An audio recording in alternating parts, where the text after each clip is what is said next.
وہ ہستی کہ جس کی چادر عفت پر فلک بھی ناز کرے، وہ ہستی کہ جسے زمانہ محسوس کرے تو جھک کر سلام کرے، وہ نسبت کہ جس کے گرد مصطفیٰ صلی اللہ علیہ وسلم کی دعاؤں کا پیرا ہو۔ میں بات کر رہا ہوں بنت رسول، صاحبزادی رسول، سیدہ فاطمۃ الزہرا رضی اللہ تعالی عنہا کی۔ سیدہ فاطمۃ الزہرا رضی اللہ تعالی عنہا کی ولادت کے حوالے سے مختلف اقوال آتے ہیں۔ بعض سیر کے کتابوں میں لکھا ہے کہ آپ کی ولادت باسعادت، نبی علیہ الصلوۃ والسلام کی عمر مبارک جب 35 سال تھی تو آپ رضی اللہ تعالی عنہ کی ولادت ہوئی، اور بعض روایات میں آتا ہے کہ نبی علیہ الصلوۃ والسلام کی عمر مبارک جب 41 سال تھی تو اس وقت سیدہ فاطمۃ الزہرا رضی اللہ تعالی عنہ کی ولادت ہوئی۔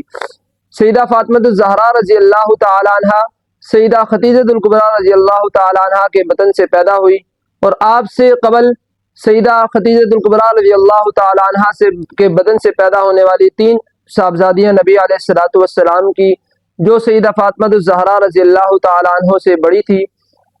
نبی علیہ الصلوۃ والسلام کی جتنی بھی نرینہ اولاد تھی، وہ نبی علیہ الصلوۃ والسلام کی تمام تر نرینہ اولاد بچپن ہی میں وفات پا چکی تھی، اور اسی طرح نبی علیہ الصلوۃ والسلام کی 4 صاحبزادیوں میں سے سیدہ فاطمۃ الزہرا رضی اللہ تعالی عنہا کے علاوہ دیگر 3 صاحبزادیاں نبی علیہ الصلوۃ والسلام کی حیات مبارکہ میں وفات پا چکی تھی۔ سیدہ فاطمۃ الزہرا رضی اللہ تعالی عنہا نبی علیہ الصلوۃ والسلام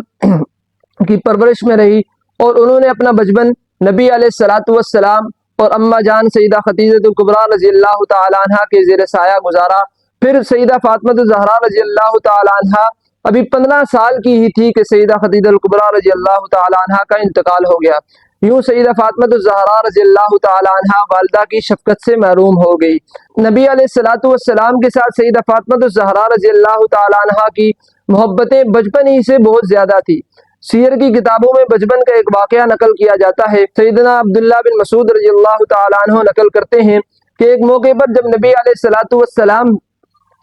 پر نماز کی حالت میں قریش مکہ نے نبی علیہ الصلوۃ والسلام کے پیٹھ پر اونٹ کی اوجری ڈال دی، تو سیدہ فاطمۃ الزہرا رضی اللہ تعالی عنہا کو جب اس بات کا پتہ چلا تو وہ دوڑی گئی اور نبی علیہ الصلوۃ والسلام کی خیریت دریافت کی اور ان کی غمجوئی کی، اور اس کے بعد کفار مکہ کو برا بھلا کہا۔ پھر نبی علیہ الصلوۃ والسلام اسی طرح جب جنگ احد میں نبی علیہ الصلوۃ والسلام کے دندان مبارک شہید ہوئے، آپ صلی اللہ علیہ وسلم کی پیشانی مبارک زخمی ہوئی، تو اس وقت بھی سیدہ فاطمۃ الزہرا رضی اللہ تعالی عنہا نے نبی علیہ الصلوۃ والسلام کا چہرہ دھلایا، پھر نبی علیہ الصلوۃ والسلام کی برم پٹی کی۔ تو الغرض نبی علیہ الصلوۃ والسلام سے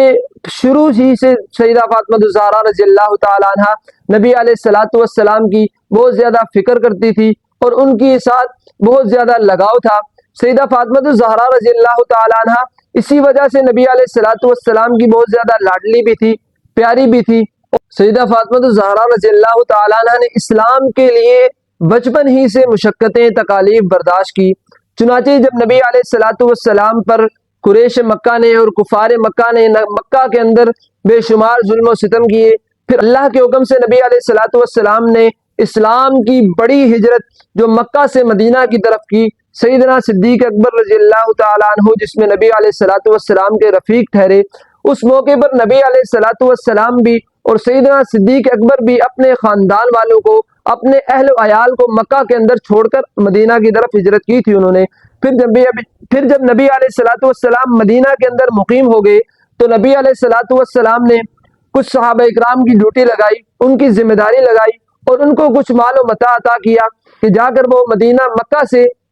مکہ سے آپ صلی اللہ علیہ وسلم کے خاندان اور اہل و عیال کو لے کر مدینہ آ جائیں۔ نبی علیہ الصلوۃ والسلام کے مدینہ مقیم ہونے کے بعد کچھ عرصے بعد جب نبی علیہ الصلوۃ والسلام مدینہ کے اندر مقیم ہو گئے تو پھر سیدہ فاطمہ الزہرا رضی اللہ تعالی عنہا اور دیگر تمام اہل و عیال خاندان والے جتنے بھی مکہ کے اندر موجود تھے وہ نبی علیہ الصلوۃ والسلام کے پاس مدینہ میں تشریف لے گئے۔ سیدہ فاطمہ الزہرا رضی اللہ تعالی عنہا کی سیرت کے